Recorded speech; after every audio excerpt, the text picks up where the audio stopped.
नमस्कार। मैं आपका स्वागत करता हूं। मेरे प्रिय और शक्तिशाली जातकों, आज की बात शुरू करने से पहले एक गहरी सांस लीजिए, क्योंकि आज मैं जो आपको बताने वाला हूं वह आपके अंदर की सोई हुई शक्तियों को जगा देगा और आपके शत्रुओं के दिल में खौफ पैदा कर देगा।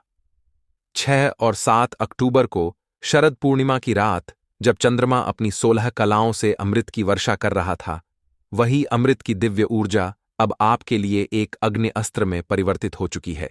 और 9, 10 और 11 अक्टूबर, यह 3 दिन वो दिन हैं जब आपके शत्रु, आपके विरोधी और आपकी पीठ पीछे षड्यंत्र रचने वाले हर एक इंसान का अग्निदहन होना तय है। क्या आप जानना चाहते हैं कि ब्रह्मांड की यह शक्ति आपके दुश्मनों का सर्वनाश कैसे करेगी? तो ध्यान से सुनिए, क्योंकि अब न्याय का समय आ चुका है। शरद पूर्णिमा का प्रभाव पूर्णिमा के दिन तक सीमित नहीं रहता। उसकी अमृतमयी ऊर्जा पृथ्वी के वातावरण में कई दिनों तक सक्रिय रहती है, और इस वर्ष पूर्णिमा के ठीक बाद ग्रहों की स्थिति ऐसी बनी है कि पूर्णिमा की चंद्र ऊर्जा ने आपके छठे भाव यानी शत्रु और रोग के भाव के स्वामी को अत्यधिक बलवान कर दिया है, और साथ ही न्याय के देवता और आपके राष्ट्र स्वामी शनिदेव की दृष्टि भी उस पर पड़ रही है। यह एक ऐसा शत्रु संहारक योग है जो दशकों में एक बार बनता है। इसका अर्थ है अब आपके शत्रुओं की खैर नहीं। तो यह अग्निदहन होगा कैसे? 3 तरीकों से आपके दुश्मनों का पतन होगा। पहला तरीका, आत्मदहन। आपके शत्रु आपको फंसाने के लिए जो भी जाल बिछाएंगे, जो भी गड्ढा खोदेंगे, वे खुद ही उसमें जाकर गिरेंगे। उनकी चालें उन्हीं पर उलटी पड़ जाएंगी। अगर किसी ने आपके खिलाफ ऑफिस में कोई साजिश रची है, तो वह खुद ही सबके सामने बेनकाब हो जाएगा और अपमानित होगा।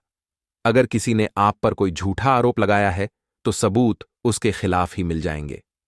आपको कुछ करने की जरूरत ही नहीं पड़ेगी। उनके कर्म ही उनकी अग्नि बन जाएंगे और वे खुद ही उसमें जलकर राख हो जाएंगे। दूसरा तरीका, सामाजिक दहन।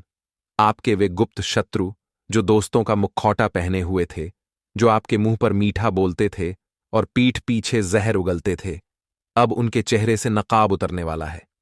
9, 10 और 11 अक्टूबर के बीच कोई ऐसी घटना घटेगी जिससे उनकी असलियत पूरी दुनिया के सामने आ जाएगी।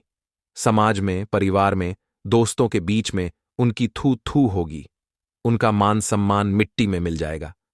जिस समाज में वे आपको नीचा दिखाना चाहते थे, उसी समाज में वे मुंह दिखाने लायक नहीं रहेंगे। तीसरा और सबसे शक्तिशाली तरीका, कर्मदहन। शनिदेव अब जाग चुके हैं। आपके शत्रुओं ने आपके साथ जो जो अन्याय किया है, आपको जितनी भी पीड़ा पहुंचाई है, अब उन्हें पाई पाई का हिसाब चुकाना होगा। उनके जीवन में अचानक से ऐसी परेशानियां आनी शुरू हो जाएंगी कि वे समझ ही नहीं पाएंगे कि यह हो क्या रहा है। उनका स्वास्थ्य बिगड़ सकता है, उन्हें धन की हानि हो सकती है, या वे किसी कानूनी पचड़े में फंस सकते हैं।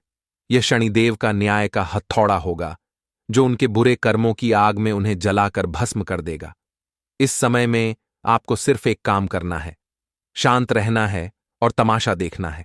किसी से उलझना नहीं है, किसी को बुरा भला नहीं कहना है। बस ईश्वर पर और अपने कर्मों पर भरोसा रखना है। अपनी सुरक्षा के लिए और इस दिव्य ऊर्जा को बढ़ाने के लिए इन 3 दिनों तक हर शाम को हनुमान चालीसा का पाठ अवश्य करें। पवन पुत्र। हनुमान की शक्ति आपके चारों ओर एक ऐसा सुरक्षा कवच बना देगी कि किसी भी शत्रु की कोई भी नकारात्मक ऊर्जा आप तक पहुंच नहीं पाएगी। तो अब समय आ गया है अपने शत्रुओं को उनके कर्मों की आग में जलते हुए देखने का। ब्रह्मांड आपके साथ है, न्याय आपके पक्ष में है। अगर आपको यह भविष्यवाणी सुनकर एक असीम शक्ति का अनुभव हुआ है, तो इस वीडियो को लाइक करें। इसे हर उस जातक के साथ शेयर करें जो शत्रुओं से परेशान है, और हमारे चैनल को सब्सक्राइब करके उस घंटी के बटन को